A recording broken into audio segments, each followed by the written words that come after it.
ego, race, and the Black community. All right, really quick, guys, I want to take a moment using a story to tell you how those three words tie into one another, okay?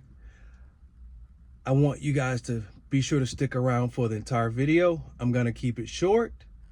Like, comment, subscribe, and I want you to type race in the comment section below, in addition to your ideas and thoughts on this subject. All right, I may offend some. For those who are willing to listen, stick around. All right, so just for the sake of context, I am an American, and again, I have brown skin.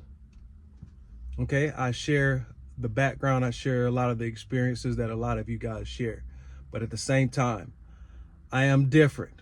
Okay, I am a United States Marine Corps veteran.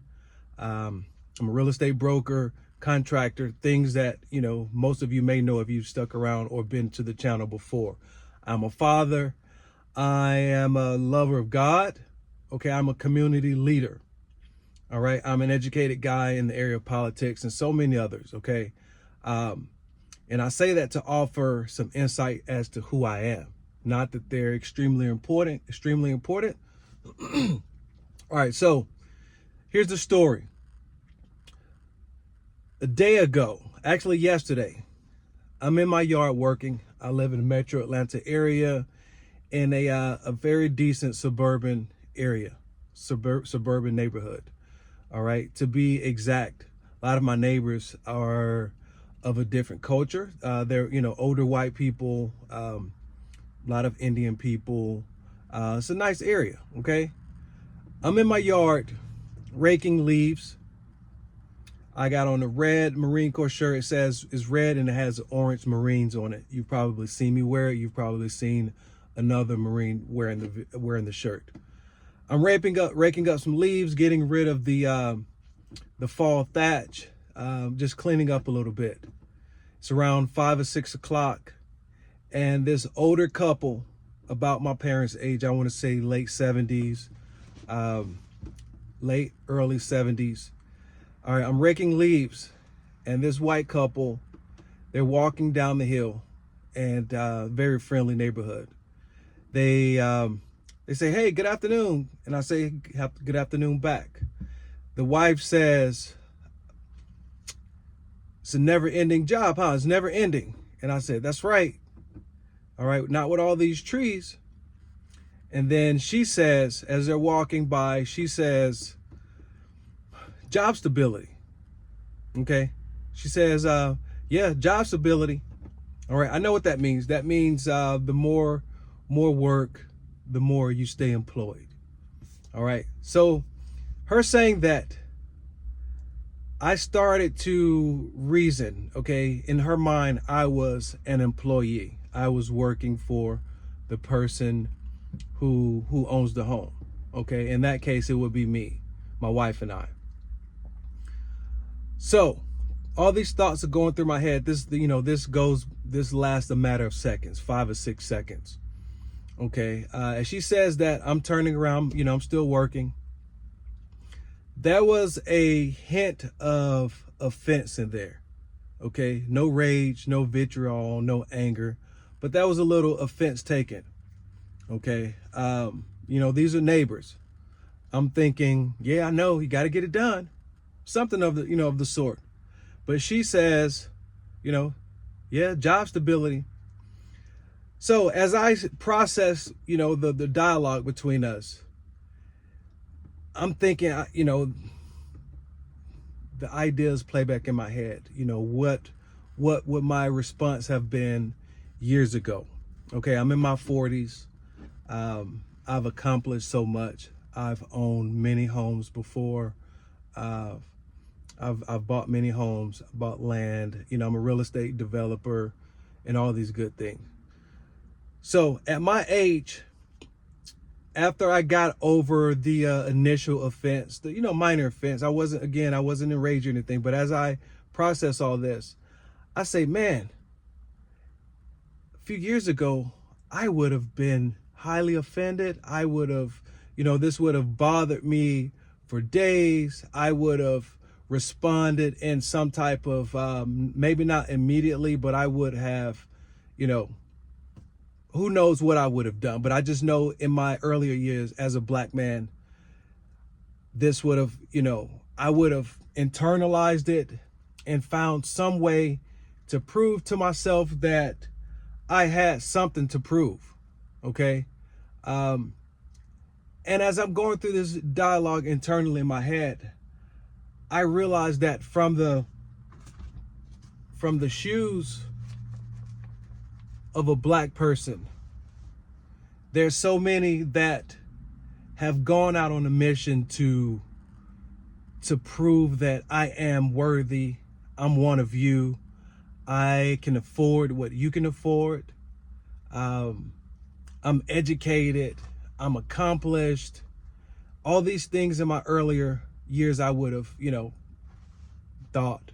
And again, a lot of black people in our community, or, you know, who wear skin like myself, take it upon themselves to prove that, you know, I'm just like them. I'm better than them. I'm just as educated as them. Why do they think that I was a worker? Okay. Which is a problem.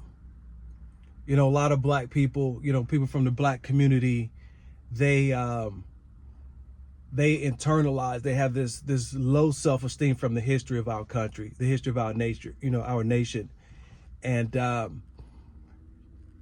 they claim that they don't care, but internally they do care, because there's this, you know, based upon the history, there's this, you know, why haven't I made it? Why do they think that I'm a worker? Why can't I have just been the homeowner? All right. Why can't I have just been the homeowner? All right. And yeah, I found this very interesting. And I want to say this to, you know, if anyone who don't understand black culture, that's the nature of the beast. That's what, you know, many black people have been conditioned to think. That's the way that they've been conditioned to think. Even myself, I'm guilty of it. But again, as my path within my shoes, okay, my path has taken me in a different direction. I'm at the age where I no longer have something to prove. You know, after I dwelled on it for a while, I realized, okay, well, they're my parents' age. All right, they're my parents' age. They are from a different generation. We're in the South, you know, whether people like to believe it or not, but Atlanta is in the South. And it's no longer important to prove to others or prove to them. Let's say white people, any other culture, any black person, there's nothing to prove. Okay. You have your life. I have my life. Okay. I'm worthy. I'm successful.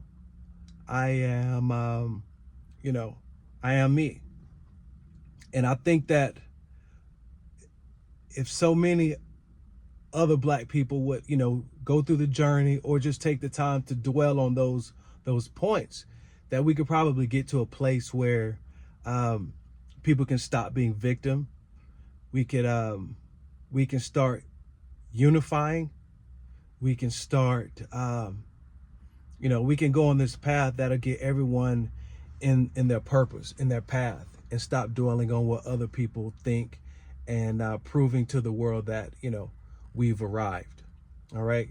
But yeah, I just found that very interesting on the development for myself. I became a little proud after realizing that, and it was something new to me. It was truly new because, you know, I was honest with myself and acknowledging the fact that, you know, it was slightly offensive, but it didn't make or break my identity. It didn't kill my confidence. All right. Because my confidence and my value doesn't come from, you know, what another person thinks of me. Okay. And the fact that they were, you know, they were white people. I hate to say that word, Caucasian or whatever, but, you know, the fact that they were of that ethnicity or that race, it didn't impact me. Okay. Again, I know who I am, and I just, you know, I want to encourage you guys, if you're going through that journey, going through that path, you know, think critically, understand, you know who you are. Understand that their opinions, their viewpoints, their perspectives don't really matter. Okay, at the end of the day, that was a 6-second interaction. Okay, it's not worthy of being exacerbated by no means. Okay, so I just found that interesting, and I wanted to share that with you guys. Take the journey. Take the journey. Find yourself, define yourself, find your value, find your purpose, and let's focus on being Americans. Let's focus on being neighbors. Let's focus on being humans, and get busy. Start getting better, both individually and collectively. All right, guys, I hope this video helps. I want to thank you for your time. Don't forget to like, comment, share, subscribe, and be great. And I hope you listen. Peace.